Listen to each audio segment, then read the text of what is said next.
So hi everyone, my name's Martin Kirk. I'm the Interim Director of the MAE program at the ANU, and today this is an information for applicants for the Master of Philosophy in Applied Epidemiology, or the MAE program at ANU for 2027. Before we start, I would like to acknowledge traditional owners of the land on which we're respectively meeting.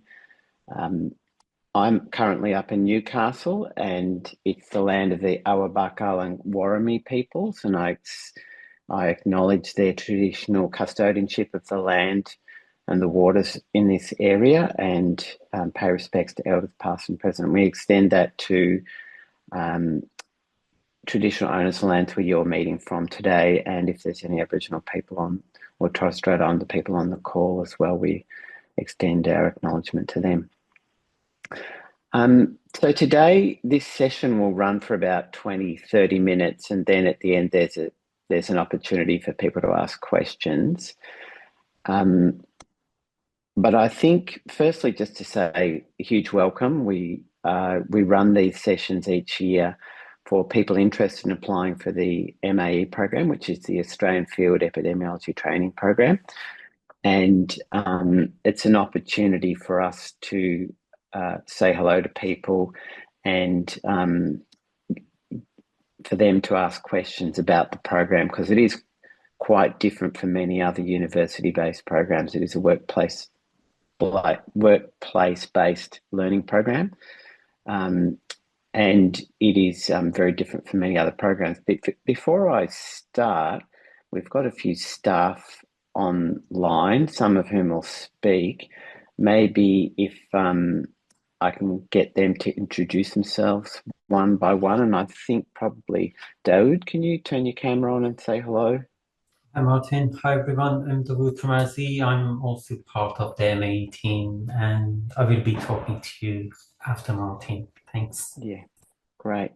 Steph Wheeler. Thanks, Martin. Hi, everyone. I'm Steph Wheeler. I'm based on Wanneroo country. Welcome. Thanks for coming. I see Jen is here. Hi everyone, my name's Jen.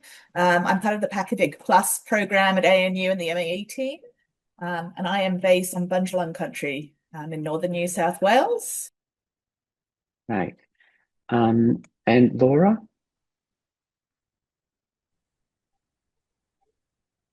Is Laura on? Maybe not. Have I missed anyone else from the MAE team? That's okay. It's Laura here, but my video is not working. I apologise. Thanks, Laura. Have I missed any other staff? Yeah, I'm here too, Martin. Hey, Amy, I'm an MAE alumni from a while back, and I'm here on Ngunnawal and Ngambri lands. Great. Thanks, Amy. Anyone else? We have a few staff who aren't here, but we are based at the Australian National University in Canberra. I should also point, before we start out, there's a couple of things worth noting about the program, is that because it's a workplace-based program, and as I mentioned before, it's quite different. It's important to note that in general, we don't accept applications from international applicants.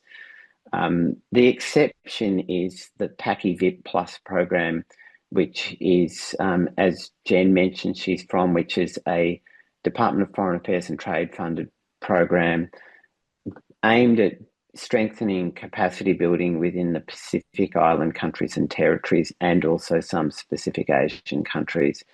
But to go through that pathway is a selection that is made by countries in partnership with the PACI-VIP team. So this program is intended for domestic applicants, and also New Zealand applicants are considered domestic students in Australia, in Australian universities.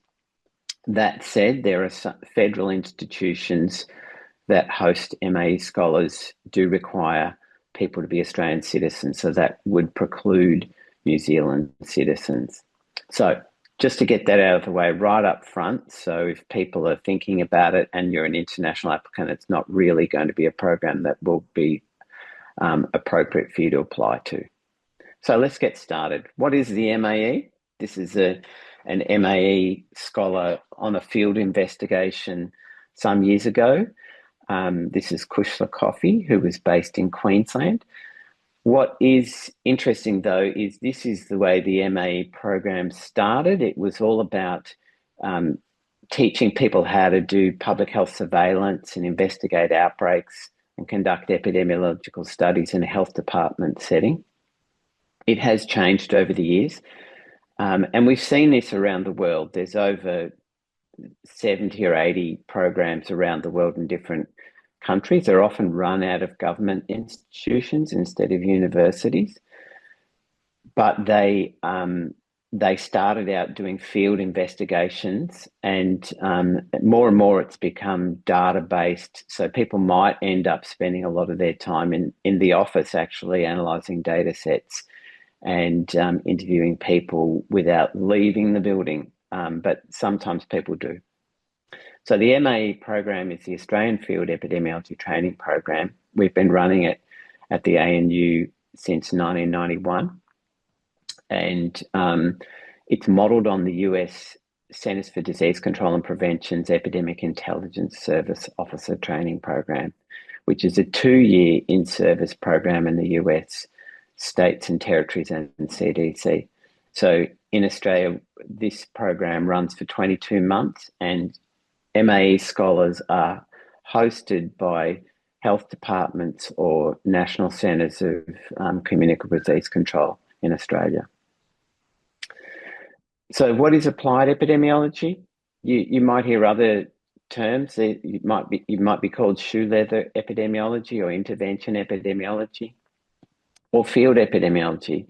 But essentially, it's the application of epidemiological tools and methods to respond to health problems faced by communities and government in a timely fashion.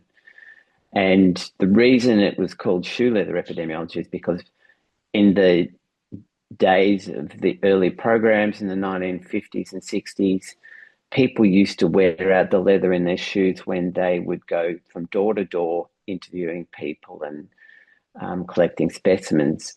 These days, we have lots more digital tools and accessibility to collect data without that. Just out of interest, this picture here is my shoes from the program when I did this in 1995, and I definitely did wear out my shoe leather then, although that was plastic. But essentially, it's epidemiology for action. So if we compare the two, field epidemiology versus traditional epidemiology, field epidemiology is prepared, so we're ready to go, whereas traditional epidemiology is planned. So we might spend a year planning for a study in the field that we might conduct. Field epidemiology is undertaken in days and weeks, whereas traditional epidemiology has a longer time frame and doesn't have the pressure of responding. Field epidemiology is often departmental funding, so government. It's rarely costed, and it should be cheaper, and it's using internal staffing. Research funding, on the other hand, for epidemiology is costly, and it requires funding for staffing positions. Field epidemiology is driven by available data, whereas traditional epidemiology is driven by research questions. Field epidemiology, on the other hand, relies on public health law. So the workplaces where we put MAE scholars in general have public health law which auspice their actions. So these are usually public health acts which allow for notification of diseases, investigation powers, and food safety, a whole range of other things.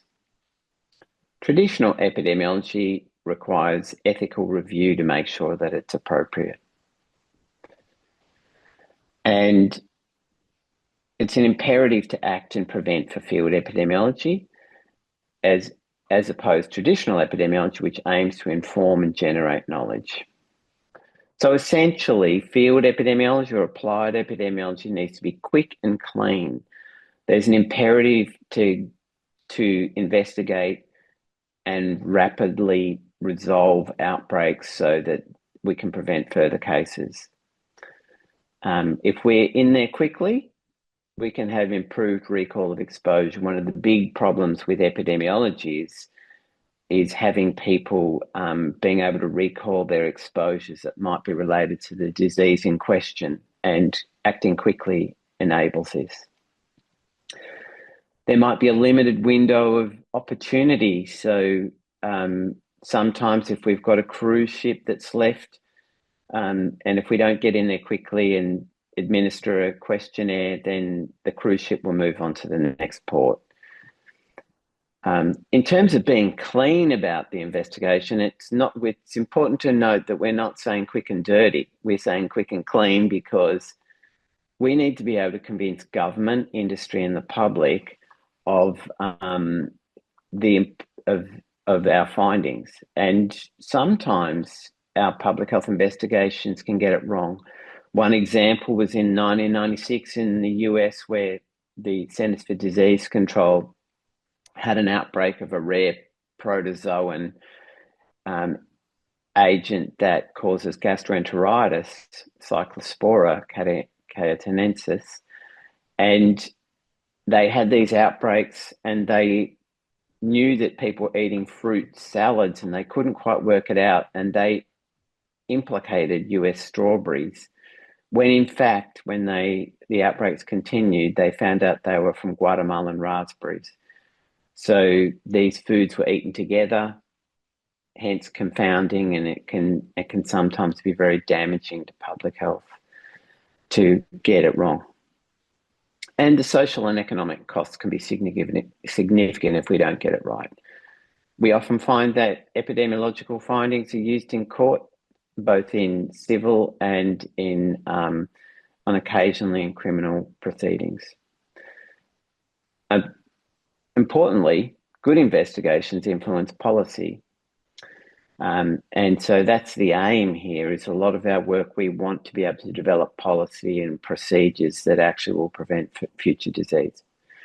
And then finally, it's important to note that we often have official inquiries dissecting investigations, and people in Australia may remember outbreaks like COVID on the Ruby Princess cruise ship that ended up being dissected in an official inquiry. So it's important to be quick and clean and document our findings well. So epidemiologists, what my friends think I do and what I really do. And this is a meme, but it's kind of true. And interestingly, this slide meant a lot more before COVID. And it was amazing during COVID that everyone knew what an epidemiologist was and who did epidemiology. And I had, during COVID, I had people thank me in the lift when they found out I was an epidemiologist. But really, we're just one of many health professions that respond in the public health interest. So epidemiologists are really people who are responding, gathering data, turning it into public health intelligence, and providing advice to government and people who can act to prevent further disease. So I'm going to hand over to Daoud, who is our curriculum lead for the MAE program, and he'll talk you through the structure of the program. Thanks, Daoud. Thank you very much, Martin. Hi again, everyone. I'm joining from Ngunnawal Ngambri People's Country. And this is the country where NCEP is situated, and we work here with our MAE scholars.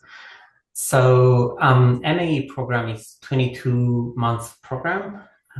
I think you need to move the slides, Martin. Thank you very much. And as part of these 22 months, 20 months of that will be your field placement work, and you will be involved in day-to-day activities, and of course doing your project for your MAE. We have 4 different course blocks as well. The 2 course block happened in the first year, course block 1, course block 2, and then we have in the second year we have course block 3 and course block 4. The course block 1 and course block 3 happened in February, and course block 2 and 4 in September. Next. So as part of MAE, you will be undertaking 5 courses, and these 5 courses is designed to help you to have the foundation that you need to undertake your field epidemiology activities and your projects. Next, please. And here you can see the project that you will be undertaking. So as part of your MAE, you need to have an public health event investigation, usually infectious disease outbreak, but there are other public health events that some of our MAEs are engaged in.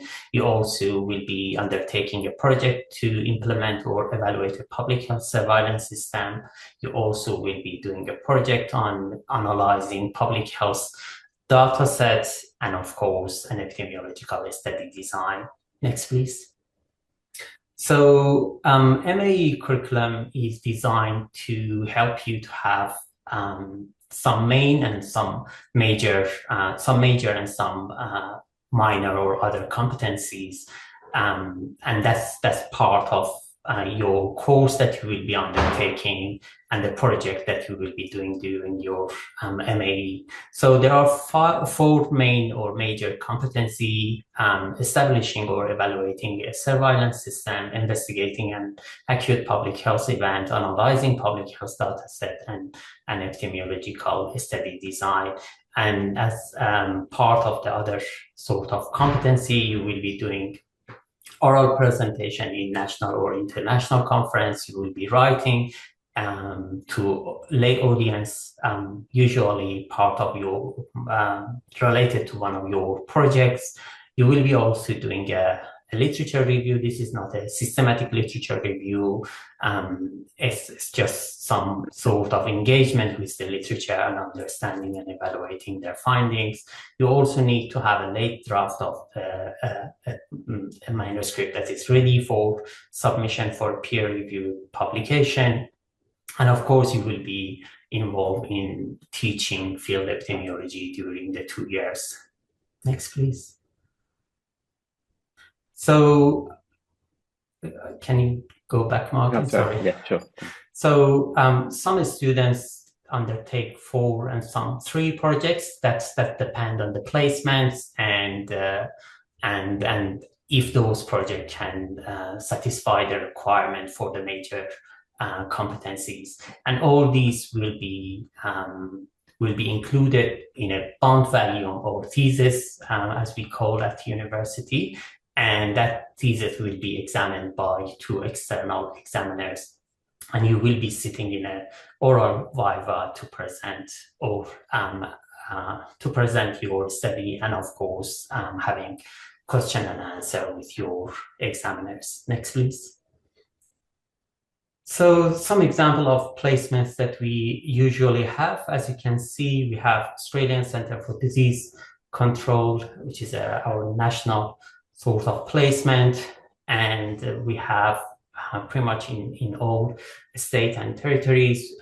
We had state health departments as a placement. We also have public health units in different states and territories, and some national and international research centers as well. Next, please. So supervision of MAE. So MAE is the center of, MAE Scholar is the center, is in the center of our program, and we try to design support around the scholars' needs. So we have academic supervisors who are the member of the MAE team or NSF staff. And then we have your field supervisor, who is someone from the field that you will be working there, and that person is your day-to-day sort of contact there. And you have your field placements, and people around you. Next, please, Martin.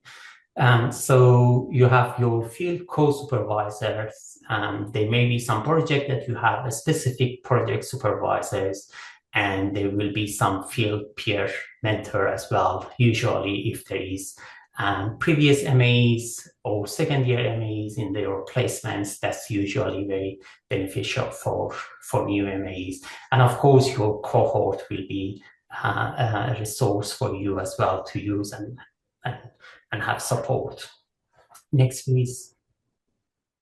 So thank you very much. Yeah, thanks, David. And I thought we might have one of our staff, Stephanie Wheeler, talk about why she did the MAE, what she did, and what field epidemiology means to her. So, Steph. Thanks, Martin. Hi, everyone. I'll preface this by saying that everyone's MAE experience looks really different. I had a really fantastic experience, which I hope everyone does as well, but what it actually looks like can be really different. But I just thought I would share a bit about how I got into the MAE and what life has looked like since. I had a bit of a long and winding road to get to epidemiology, and I remember when I was first thinking about it, I felt like I'd sort of missed the boat a bit because I'd done all of these different things before. So thought it might be helpful to share a bit about that. So if anybody else has sort of tried a few different things along the way, to know that it's not too late, and actually all of the different things that bring us to the point of where we might be doing epidemiology actually makes you an even better epidemiologist, to bring all these components together. So outside of like when I finished high school, I went straight into studying communications. And that then took me to Cambodia, where I worked for a number of years in rural villages doing comms and some development work, which I just loved. And part of that, I was exposed to the health system there, and I became really interested in health issues, but particularly the inequity, I guess, within the health system that I could see. And so I went on to do nursing. So then I returned to Cambodia to work as a nurse and to continue with some of the development projects there. And then in doing that and in some clinical work in Australia too, I really saw, I loved the one-on-one interaction with patients, but also felt consistently frustrated with the upstream things that felt like were just these huge population level upstream issues that were impacting people at an individual level, and really felt that frustration and wanting to work at that level. So I then did a Masters of International Public Health, and that was an awesome experience, and I loved that. And that opened the door for me to go back to Cambodia to work with the World Health Organization there.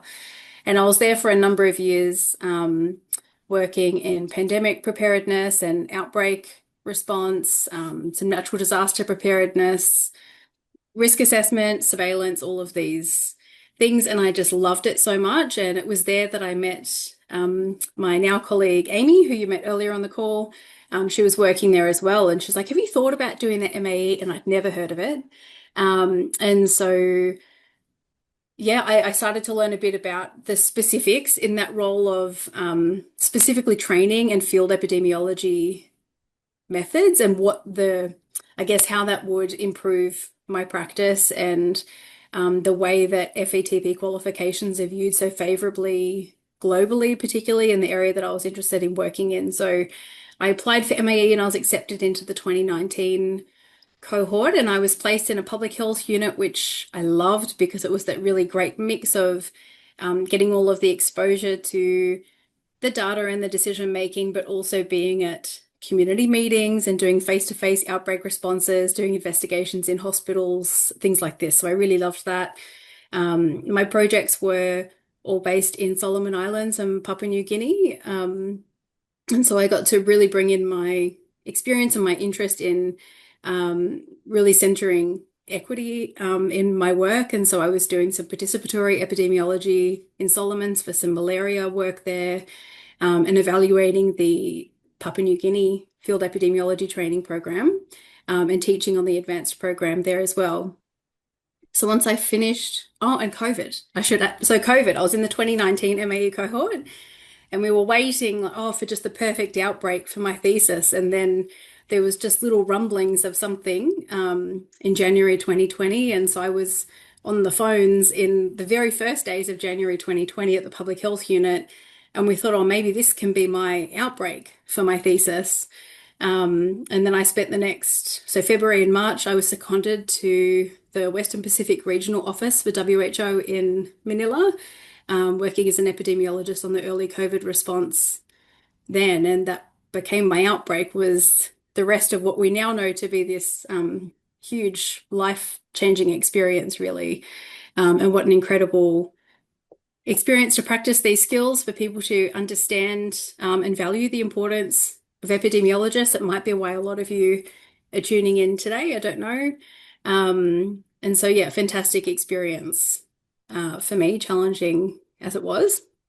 So after that, I worked with a group based out of the University of Newcastle called Field Epidemiology in Action. We established a Field Epidemiology Training Program in Solomon Islands, which continues to run, which has been a real success. And then after having my daughter, I joined the MAE team about 2 years ago, and I convene the Research Design and Methods course and supervise students and run the inclusion aspect of the MAE program, where we aim to make the program as inclusive and welcoming and supportive and safe for students and for staff as possible. So since doing MAE, I've really worked a lot in capacity building, both overseas and here, and I really love that. I love supervising students, working with people to find what they're really passionate about and doing that the best that they can through their MAE. For me, I think the thing that I love most about being a field epidemiologist is that I get to bring in all of the skills that we learn as EPIs. So a lot of this data work, a lot of these, work like to generate evidence and these really gold standard principles that we learn, but also really trying to be creative in the way that we implement these, to be really person-centered. For me, good public health is always rooted in social justice. Epidemiology is always centered around equity or addressing inequity. And so we have this opportunity and this kind of role to be, even if you're sitting behind a computer and you're just looking at dashboards with numbers, to be making sure that we are remembering the people and the families and the communities behind these and really advocating for justice and equity. And then you might also have the privilege of being out in the field at people's homes, speaking to people on the phones, and making sure that we really bring people's stories and people's humanity and, center justice at the core of that. So, I love it. I highly recommend doing the program. It was a wonderful experience, and we welcome people with a range of different backgrounds and experiences. So, thank you for coming. Feel free to ask any questions in the chat if you like. Thanks, Martin. So we just go through a few frequently asked questions just to get it out of the way. We do have a lot of information on our website. Applications will be opening up next week, and there will be, you'll find there's answers to frequently asked questions there, and you can email us. We will answer questions as well. But this is the process for the applications. So as you can see, the entry requirements for Australian bachelor degree with at least upper second class honours or its international equivalent, or an equivalent combination of qualifications, research, publications and or professional experience. And it's fair to say that the cohort of people that we would normally recruit is usually, it has at least a master's, but not always. People have a master's. We recruit a different number of students each year, depending on how many field placement organisations we get. It's also important to say it's desirable that they have at least 2 years relevant work experience. It doesn't always have to be health-related work, but it's often very helpful. And one of the really fantastic things is that we do get a real mix of people. People have got extensive healthcare experience, people that come from a very different background. They might have a computing science background, and the cohort does a lot of learning from each other. So you can see the process flow there. You put in an application, the MAE team will shortlist them. and then they will send shortlisted applications to field placement organisations that have said yes, they're keen to have an MA scholar in the following year. And it's important to note that those field placement organisations pay for the scholarship of MAE scholars. So there's an agreement signed between the field placement organisation, the MAE scholar, and the Australian National University. Then it's an interview process and a ranking for field placement organisations and applicants, and we try to make a match with shortlisted applicants. And then enrolment. Can you forward on next slide, please?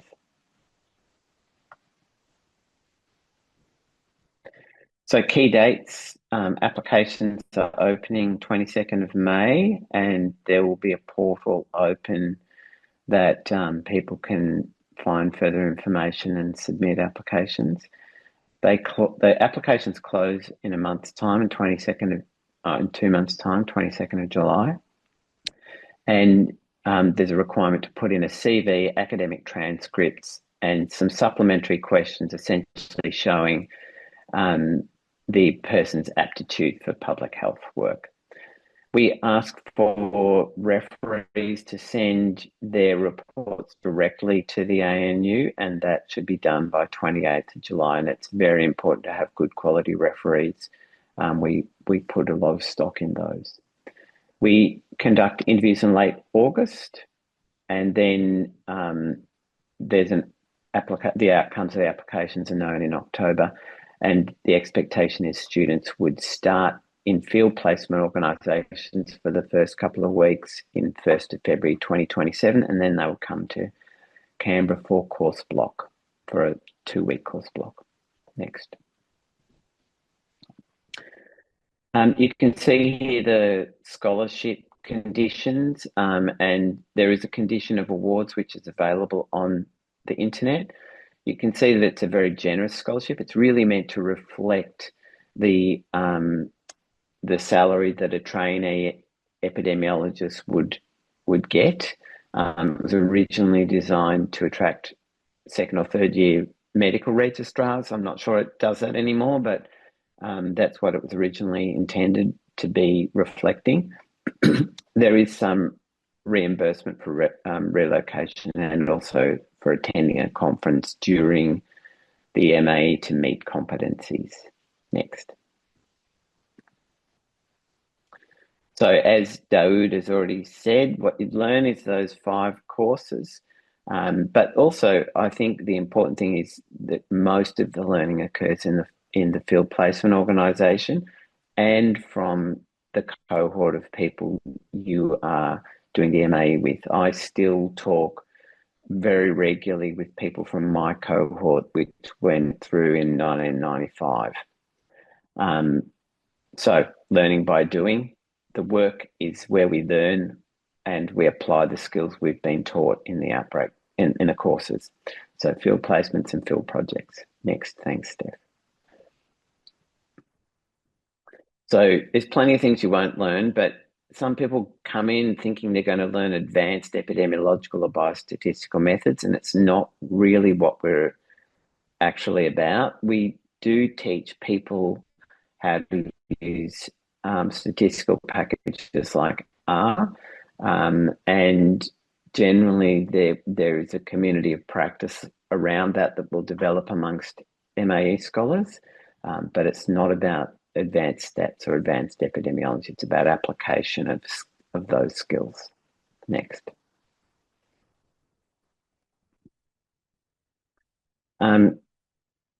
The MAE program is largely full-time. Part-time enrolment would require field placement support.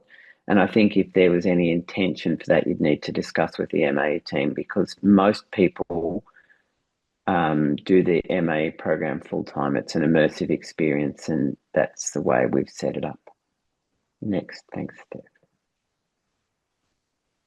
So open it up for questions. And Steph, do you want to field questions?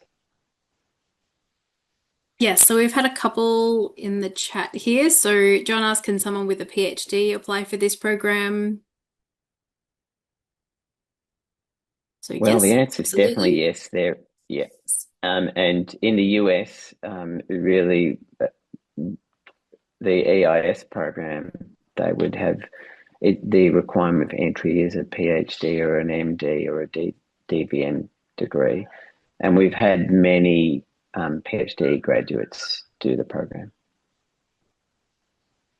Caitlin asks, have any of the field placements included a genomic epi component? And the answer to that is yes too. We've had quite a few placements at Doherty Institute in Melbourne at Microbiological Diagnostic Unit. Can any of the other MAE team think of other genomic placements that we've had? But we've had a few, haven't we? Yeah. Amy, Jen's. Deborah? Yes, we had, but the point is here, if you are accepted for interview, you will be asked to contact the placements, and that's the time that you can talk to the placement and see if there is any projects around that available for you. If genomic is something that you want to pursue, you need to be rethinking about this program. This program is about field epidemiology. So yes, there may be some project that you will include genomic data for your project, but this program is not designed for you to do a full project on genomic as if someone in PhD can do and explore. Thanks. Thanks, Deborah. Jen, did you want to add something here? I was just going to say that you can always bring it in as part of your project. So I looked at, for one of my projects, I negotiated with my placement so that I could make it whatever I wanted. So I did my outbreak on antibiotic resistant outbreak at a hospital. And as part of that, I brought in some genomic analysis and genomic epi. So we could look at what was spreading around the hospital. So if you have an interest in something, even if you don't get a placement that specializes in that, have a think about ways you can bring that into the projects you like. People are really helpful at that, and placements are often really supportive. Thanks, Jen. So the next question here from Grace is approximately how many applications do we receive versus number of students accepted? A little bit like how long's a piece of string. Martin, what numbers were you going to throw out there? Well, I was going to throw out, normally we see anywhere between 40 to 60 applications a year, but it varies from year to year depending on what's going on. And in terms of how many field placements do we have, anywhere from 10 to 20. It did go up quite a bit after COVID. Prior to that, it was 10 to 12 per year. It was probably going up a little bit before that, but yeah, so it's a reasonably good success rate for applicants. Mackenzie asked, do those accepted find out all 4 placements ahead of time? So maybe can we just clarify around the courses versus placements here? Yeah, maybe David might be good to answer that. I'm not exactly sure. There isn't 4 placements, so there will be 4 projects. If that's the question. Usually 4 projects, but sometimes 3 projects. So your outbreak investigation, your surveillance project, your data analysis, and your epidemiological study project.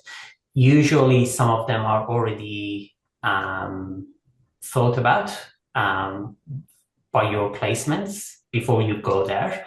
But sometimes they may have 1 or 2 projects and open for negotiation to find other projects, if that's the question. But if the question is related to courses, we have 5 courses, and when you enter to the program, you will be undertaking courses semester by semester as you go. Thanks, Deborah. Yeah, so just to clarify, so there's one, oh, sorry, Martin. No, you go. I think you're about to say what I was.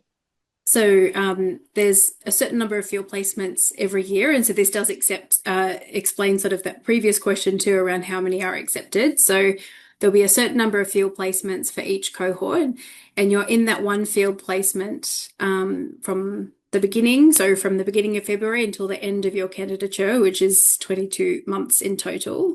And so you work there as though you're part of the staff there, you're part of the team, you're part of the furniture there, and then you come to course block in February and September in each of those years, and you come with your cohort, and it's intensive. So whatever study you've done in your bachelor or your master's, the intensive coursework that you might have done a tute a week, it's all combined into these intensive face-to-face course blocks during that time.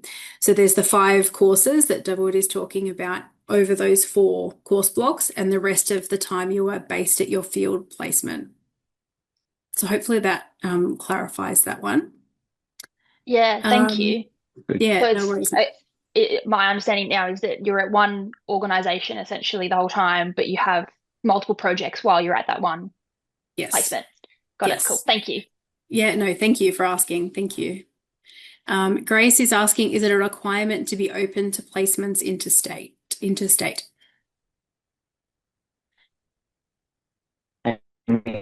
you want to answer this?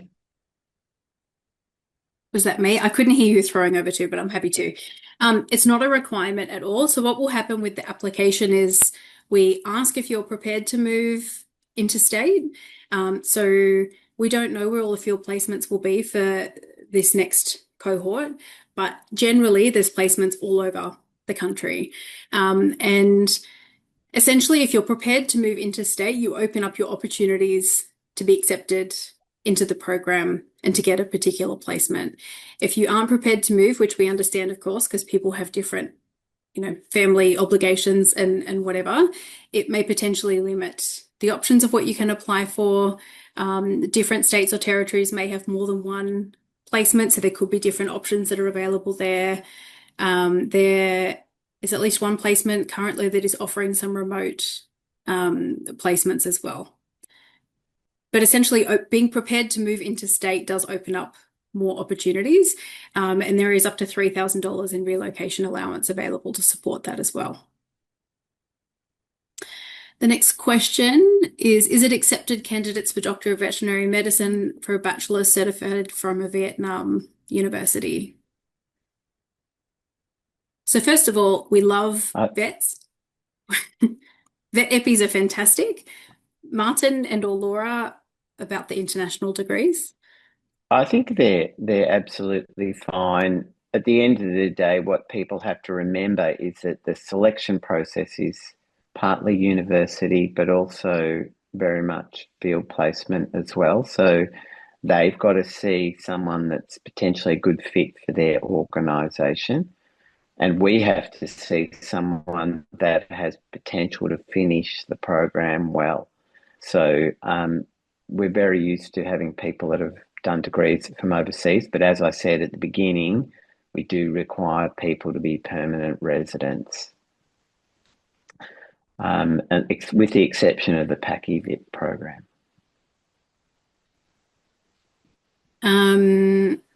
Someone already has some co-authored papers that are published. Would that be considered as publications?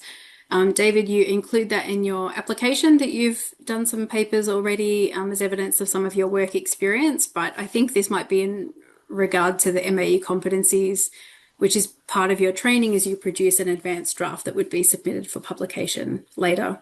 But when you do your MAE application, you do include any publications that you've worked on, including as co-author, to show us your previous research and work experience. Geeta is asking for the referee report. Is there a template that can be distributed to the referees? Laura, would you like to speak to the referee process?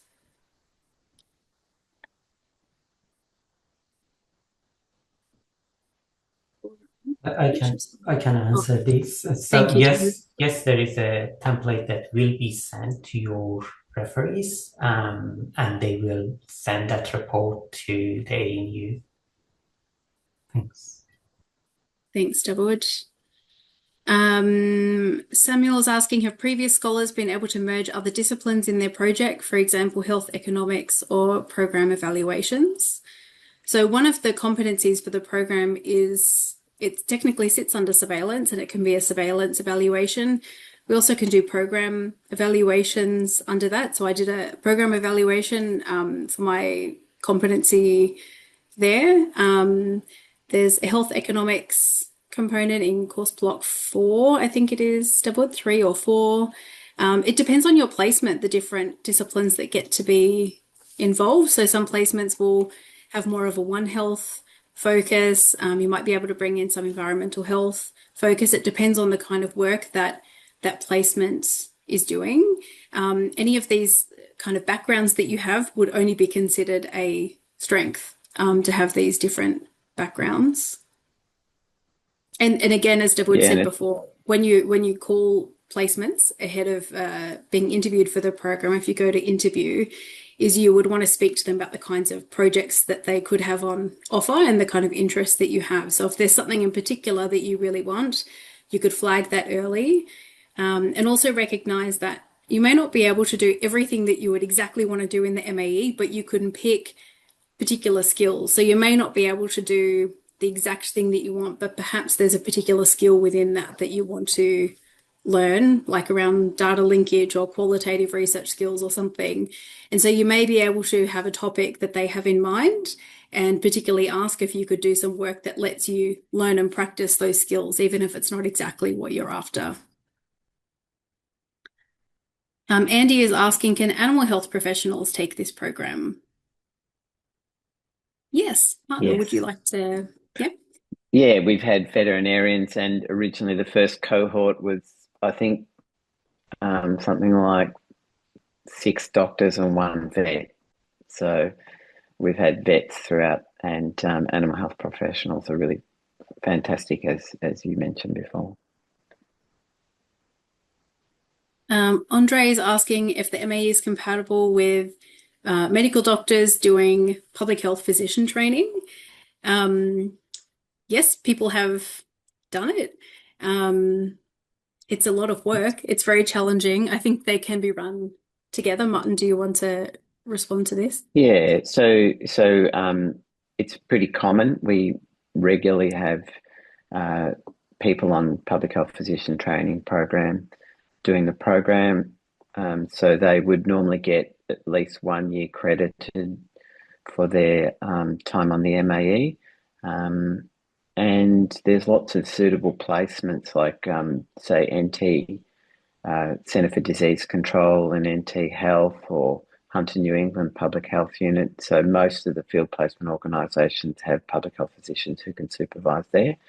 And we arrange for suitable academic supervision as well. So it's actually a very good program to do as a public health physician trainee, because it gives really great skills, and it covers around about 70% of the competencies for a public health physician. Martin, Nikki is asking, is there opportunity to undertake the placement at your current employment if you already work for an organisation doing similar work? And yes, there is. There's 2 ways we can do this, and we will often have field placement organisations approaching us and saying they've got an employee who they'd like to do the program, and they can stay on salary, or they can put them on a scholarship where they enter into a contract with us, provide the scholarship, and we pay that out to the applicant. It's important to recognise, though, the MAE program is not a program you can do a job and then do the MAE on the side. It's really not intended to be like that. It is workplace-based learning. So the real intent is that MAE scholars are supernumerary in the workplace. So they don't have defined tasks necessarily. They do get involved in day-to-day work. So they might be developing dashboards or summarising epidemiological data, preparing briefings, participating in response team meetings, things like that. But it definitely can be done, but you have to have an organisation that's aligned with the person doing the MAE. And if that's the case, feel free to contact us and we can have a discussion with you and the field placement organisation. So just thanks, Martin. Just adding here, if you if you have the situation, you will go through the similar evaluation and process that others will do. So you submit your application and we review, and previously we had some candidates that we didn't accept. So that's not guarantee if you have organization salary supported to get in. Yeah, good point, dude. Thank you. Thank you both. I'm going to throw to Amy for this question if you're online, Amy. Someone is asking, in many public health settings, especially island developing nations, trained EPIs often return to systems where institutional memory and surveillance processes still rely heavily on individuals. From your perspective, how can applied EPI programs strengthen not only individual competencies, but also longer-term institutional learning and sustainability? Excellent question. How long do we have here to answer that? In summary, I think it can work both ways. So when you're, as a student, you can be developing your own skills, but the projects you're working on should be of importance to the institution that you're working for. So this is the difference between a regular period of study where you're doing a research project, which may be of only interest to you, whereas the projects you work on really should be of interest to the placement that you're working within. Part of the MAE is a teaching and training component. So teaching your fellow staff members the skills that you're developing and transferring those skills is also a big part of the MAE. And longer term, we're hoping that you go back into your workplace and continue building and supervising and using those skills long term. But yeah, I think there's many elements of that which can go both ways. It doesn't always work that way, but that's what we hope and aim for. Anyone else got any further points on that? No, thank you, Amy. Looks like people are starting to have to go to other meetings, Stephanie. We're kind of at time. So there's a few additional questions there, though. Yeah. I'm just responding to a couple in the chat. Yeah. So I'm just going to quickly flag a few. So with projects, some placements, if you contact them prior to an interview, they can let you know about areas of projects that might be available, and then often the projects will be defined over time with the scholar, so you get to have input, which is really exciting. But for placements, you can ask them the kinds of projects that they're interested in. Interviews are with all of the interested placements, so they're sent your applications, and people who may be interested in hosting you as a scholar all sit around on a panel, much like this, and they all have the opportunity to ask you questions in one large interview. There's some questions around suitable referees. I can answer that referee question. Thanks, so when we are reading referee, we are not only thinking about your APA skill, but your management and how you work in a team, that sort of things. So even your placement or the place that you work is not related to epidemiology or health, still that sort of component is important for us to review. Thank you, Dubwood. What else have we got? There was a question about the previous degree transcripts. That's part of the ANU process. If you are not able to provide some of those degrees transcript, contact study ANU and have some clarification around that. And of course, if there is, when you have your PhD, we can't see the courses. We need to see some courses that is related to health and epidemiology if you have undertook another degree related to health and epidemiology. I think we might wind it up there, but that's really, really fabulous questions, and we really want to thank everyone for coming along today.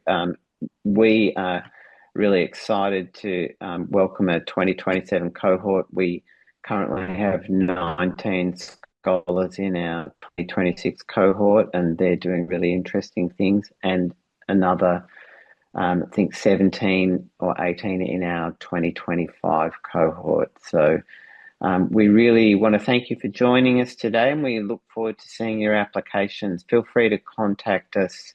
There'll be details on the website as of next week, and you'll be able to contact us if you have additional questions. So thanks very much. Thank you. Bye. Thanks, everyone. Thanks, team, Thanks, for helping. everyone.